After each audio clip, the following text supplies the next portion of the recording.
All right, 7th grade. Well, hey, a couple things. I know that you seem confused on the CO2 cars, so I want to go over a couple things. So I've had 10 emails, and probably 10 kids turn in their CO2 cars, and they turn in one CO2 car, which was not the assignment. The assignment is to draw two separate cars, car 1 and car 2, or you can call them car A and car B. But this is not two cars. This is one car. This is the side view or front view, we're going to call it here. Okay? And this is the top view of the exact same car. Remember when we did the 3-view drawings of your drafts? Same idea, except we're only doing the front and the top. You don't need the end view, okay? So you can design two completely different cars on two different pieces of paper. The reason I want you to do two is as you design these and share them with friends and you look online, you're going to come up with multiple ideas, okay? So that's the first thing I wanted to remind you is we're going to do two cars. Number 2, remember the car that I drew for you the other day in the demo? Well, this is that car. So this is the side view, and it sat on a piece of paper like this, and I cut it out, and this was a block of wood, and I cut this out, and then I turned it this way, and I cut it out this way. So see the difference between what is the side view and what is the top view? You'll notice the top view and the side view look nothing alike, but they do have some characteristics that are the same. The car on the side view and top view is the same length. The placement in the engine compartment, whether it's the side view or the top view, is in the same place. Okay, so we want to make sure that you're understanding how a side view and a top view work together with each other, okay? And so this was my car that I made. You haven't seen the video on how I cut it out yet. But I just want to clarify some questions for you. So I'm going to draw another car for you real quick. And hopefully this will help. I'm going to use a pen here so it shows up a little bit better. So I have my side view here. And again, last time I drew a car that came up here like this and had a fin, and then it came down. And this time I'm going to put a cockpit there, and then I'm going to bring that down like that, okay? And so this is going to look like kind of a George Jetson bubble sticking up there. And then again, I'm going to come up here an 1/8 inch and draw my axle. I'm going to draw here and draw an axle, okay? So I have my axles. I have the side view of my car. I'm an 1/8 inch or a 1/4 inch away from my engine compartment all the way around. So I have a pretty solid idea what my car is going to look like. The next thing I need to do now is transfer some of this information to the top view. So somewhere here I have, let's see if I have my triangle handy. Well, I can't find my handy-dancy cardboard triangle. So I'm just going to use this piece of plastic. It's pretty straight. So I'm going to set it flat against my bottom view here, and I'm going to put a dotted mark there, and then I'm going to slide it to the back of the hole, and I'm going to put a dot there, and then I'm going to slide it up here, which is going to allow me to put a set of dotted lines, and that's showing where the axle is going through the car, okay? And again, if I had my little triangle that I made out of cardboard and T-square, this might be easier. So there's the front axle going through. And then I'm going to do the same thing on the back here so that I know where my axles are. I'm going to do one there and do one here. And then I'm going to slide this up here like such. And we're just going to go and do a dotted line here and slide it over here.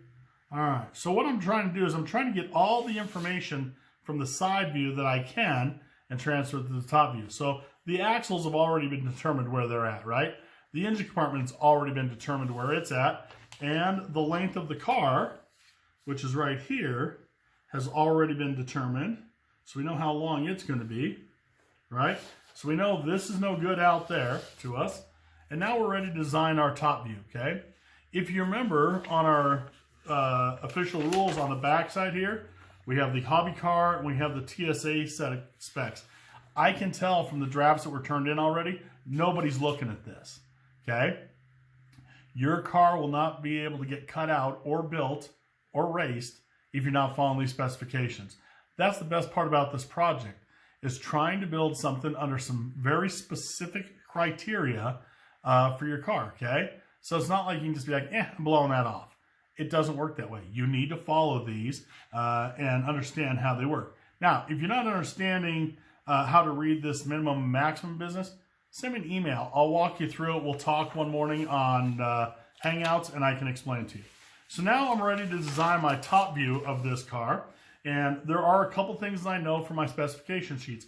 I know that the car has to be almost the full width of the block where the axles are. So I'm going to start back here, and I'm just going to round this edge a little bit, and I'm going to come in here, and I'm going to do kind of a whoop, like that. Now, again, I'm only going to draw half the car, and I think I can better explain this to you in just a second here. So the car is going to come down this way, and then it's going to come in, and it's going to come back out, and then it's going to go up like this, okay? Now, this bump here is going to be kind of where this bump is, so it's kind of round. But a couple things you need to recognize. If this line crosses the center line, if my pen mark goes past the center line, my car just got cut in half. And let me explain why. I have a pair of scissors here, and I know it's hard to look at a half car and go, this doesn't make sense. So what I'm going to do is I'm going to take this piece of paper out of the way. I'm going to come in here and cut this for you. Okay? Because these cars are going to actually turn out to be your patterns, one of them, for the car you're going to make. So remember this center line down the middle? I'm going to take my piece of paper and I'm going to fold my car down the center line. Okay? So, all the way down the middle. And again, you got to be right on that folder. This doesn't work. And now, see with my half car? When I come in here and my paper's folded in half, I'm going to come in and I'm going to cut out the pattern I just drew for you. Okay? Do this without cutting my fingers.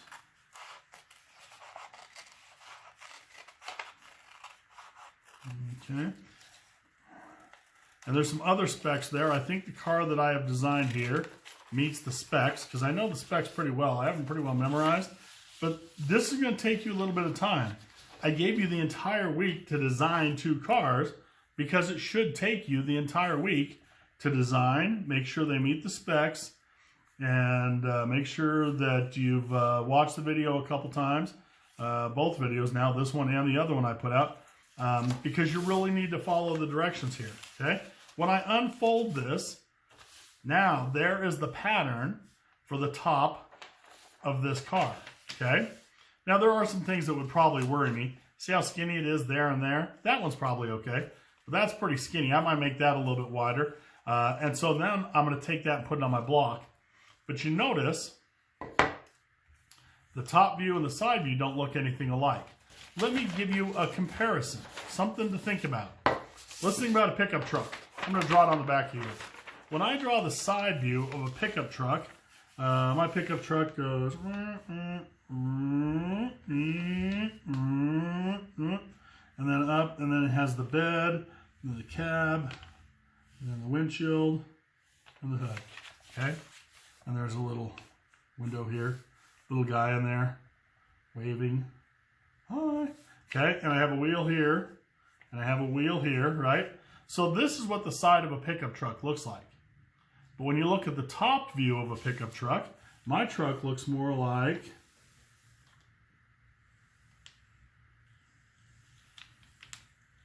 that's not great, but right about here is the bottom of the windshield, and it comes up to the top of the roof, and then you have the roof, and then you have the bed of the truck where I carry all my tools and stuff. And so that's kind of what you have some lines here because you can see where the hood is, okay? And you can almost see the tires just barely sticking out of the underneath the fenders, okay? So see how, so what you're looking at is, see how different the side and the top views look? But when I show it to you, it starts to make sense. Now, imagine trying to draw both of these sides perfectly even, perfectly symmetrical.